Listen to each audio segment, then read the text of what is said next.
Chapter 181. Borrowing the sword from the cold waterfall, the sword returns to its natural state, shocking the dragon capital. Brother Lin, what have you been through over these years?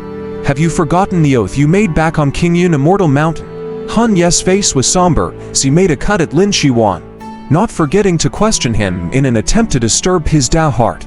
Lin Shiwan's face was expressionless, the wand of 10,000 bones in his hand releasing ghastly ghost shadows, setting up a huge defensive formation, attempting to trap the opposing party within.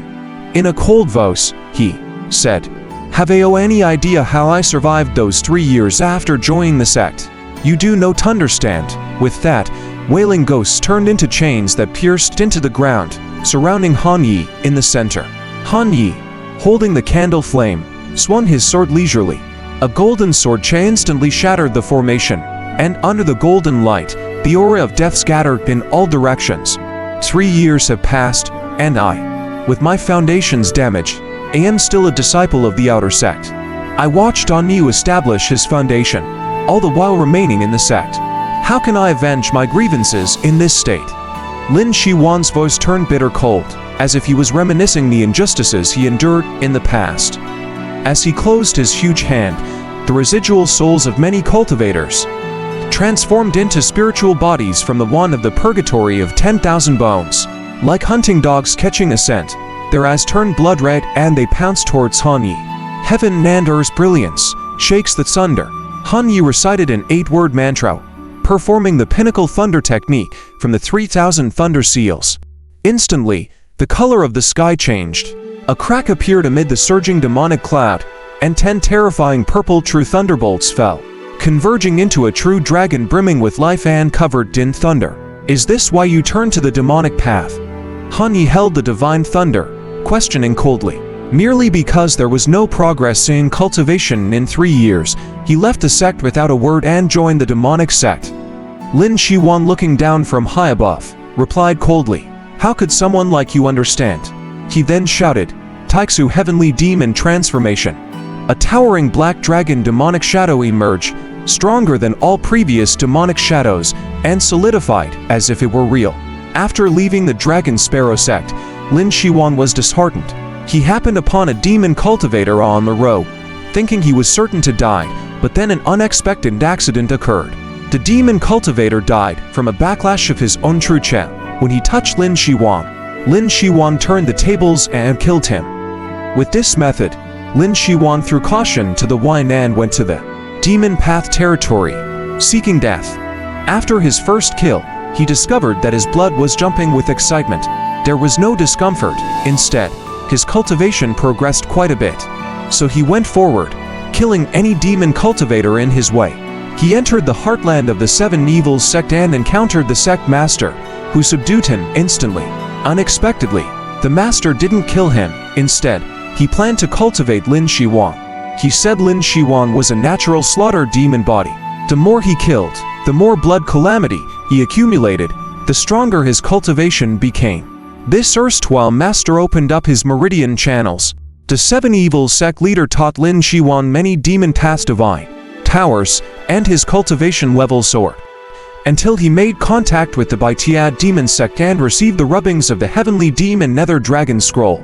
He pondered over the Taixu Black Jiao illusion, successfully ascending to the position of a demon child. At his feet lay a sea of blood and a mountain of corpses, an endless purgatory. All competitors, people from the Immortal Gates, people from the Great Zhou Dynasty, and those who opposed him, became his enemies. It seems like Slaughter Brilliant's demon child knows this young man in white. It looks like it, and their relationship seems to be quite deep. Bai Kaifu and Gu Chongqing exchanged glances, seeing the surprise in each other's eyes. Who would thought to come to the Great Zhou Dynasty and encounter such a calamity? Bai Kaifu sighed.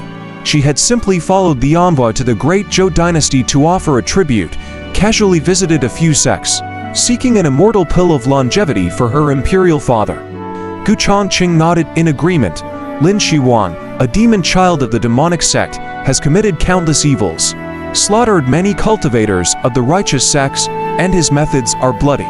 This person is seemingly elegant and noble, but in reality, he stops at nothing. Many innocent Zhou dynasty officials often die by his hand when haze casting fails, just for the sake of cultivating demonic divine powers. This person is a great enemy of the immortal gates. Give it up, Han Yi. Even if you have advanced to the 9th rank golden core, you are no match for me. Lin Shiwan's wand of the purgatory of 10,000 bones was extremely frightening. With a faint flicker, countless ghost shadows were constantly emerging and rushing towards Han Yi. It was an unbreakable death cycle. The many Nasan soul cultivators' heads were sparkling and overlaying a crowd of evil forces. Han Yi squinted his eyes, sensing a danger from the void. A coarse large hand covered with black hair stretched out from wand of the purgatory of 10,000 bones, aiming straight at Han Yi. Han Yi raised his sword to block, but the candle flame in his hand was crushed by the large hand in an instant, turning into fragments. Left with no choice, he was forced to retreat. Undeniably, Lin Shiwan's cultivation was not weak, being the 8th rank golden core. And the addition of an ancient weapon, he managed to directly destroy his magic treasure. In the end, he still suffered the loss of not having a weapon for direct combat.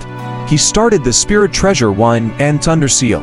The green seal turned into a mountain as huge as a stamp. It blocked the attack of the large hand. Above the sturdy city wall of the imperial city, when Gu Chongqing saw Han Yi's figure unfolding a defensive posture in the sky, he furrowed his brows and said, "No, he doesn't have a weapon, and Lin Shiwan has more than one magic treasure. This is too disadvantageous." Bai Kaifu also noticed the changes in the sky. She looked worried and spoke to Gu Chongqing. "You should lend him your sword. Otherwise, well, I'll die here." Of course, lending the sword is no problem, but it's a snake-shaped sword. Most people aren't used to it, and it's just a spirit treasure.